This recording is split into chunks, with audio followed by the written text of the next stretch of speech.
അങ്ങ് മലമുകളിൽ ഗുഹയിൽ ഒറ്റയ്ക്ക് താമസിച്ച് ഞാൻ അത്രയും മടുത്തു.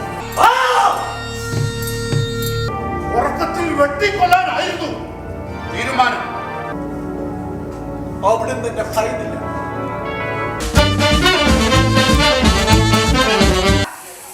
ധൃതി കാണിച്ച ശിഷ്യനെ ഉന്നം തെറ്റിയത്.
നിന്റെ എല്ലാ ചോദ്യങ്ങൾക്കും ഞാൻ മറുപടി നൽകാം.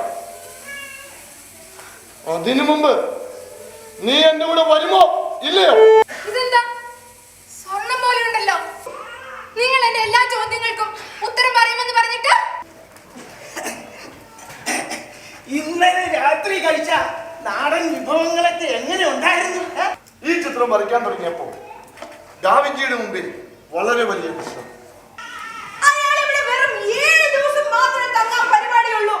അയാൾ ആഫ്രിക്കയിലേക്ക് പോകുന്നത് എന്തിനായിരിക്കും? അങ്ങനെയല്ല ഫാദർ, അയാൾ ഒരു നല്ല സഹൃദയനാണ്.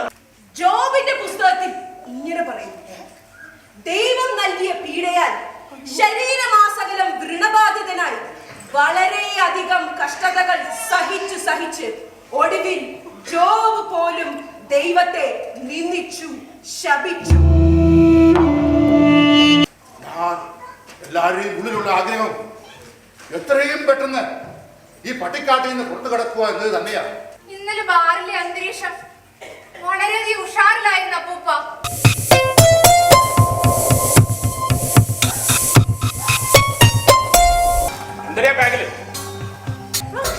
പോലീസുകാർ അറസ്റ്റ് ചെയ്തു.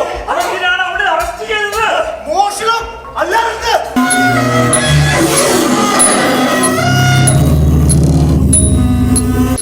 ഒരു പ്രയോജനവുമില്ലാത്ത വ്യായാമം.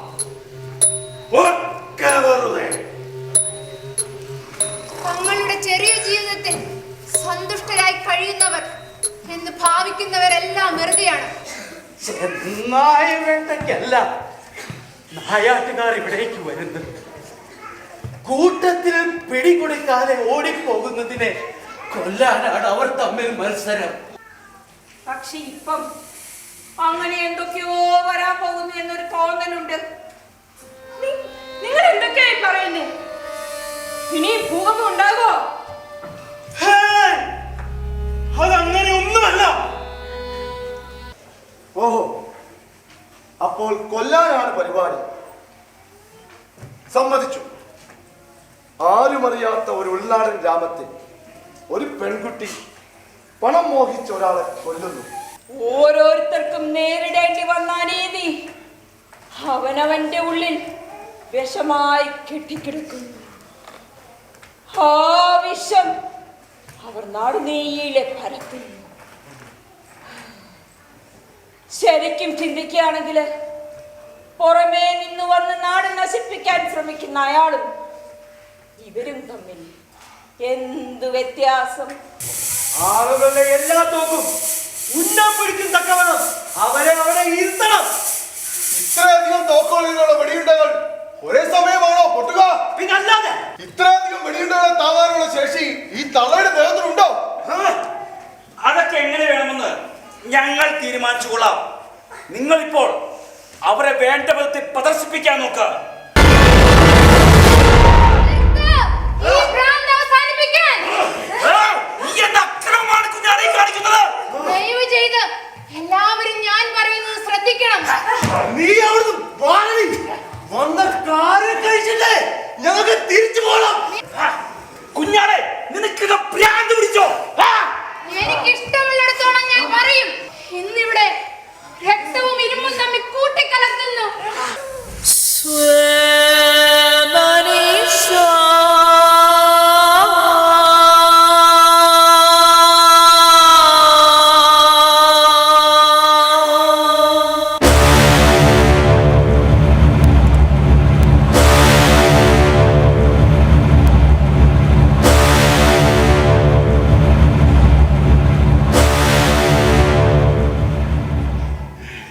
സഹോദരി സഹോദരന്മാരെ, ഈ നാടിന്റെ പൗരന്മാരെ, സമയത്തിന്റെ മഹാമസ്തിഷ്കം മനുഷ്യവംശത്തിന്റെ വെറുപ്പുകളെ മറവികളിൽ സ്നാനം ചെയ്ത് ശുദ്ധീകരിക്കുന്നു. ഓരോ ചെറുസമൂഹവും ഏകാന്ത വർഷങ്ങളുടെ ശത്രുരഹിതമായ പടനിലങ്ങളാണ്.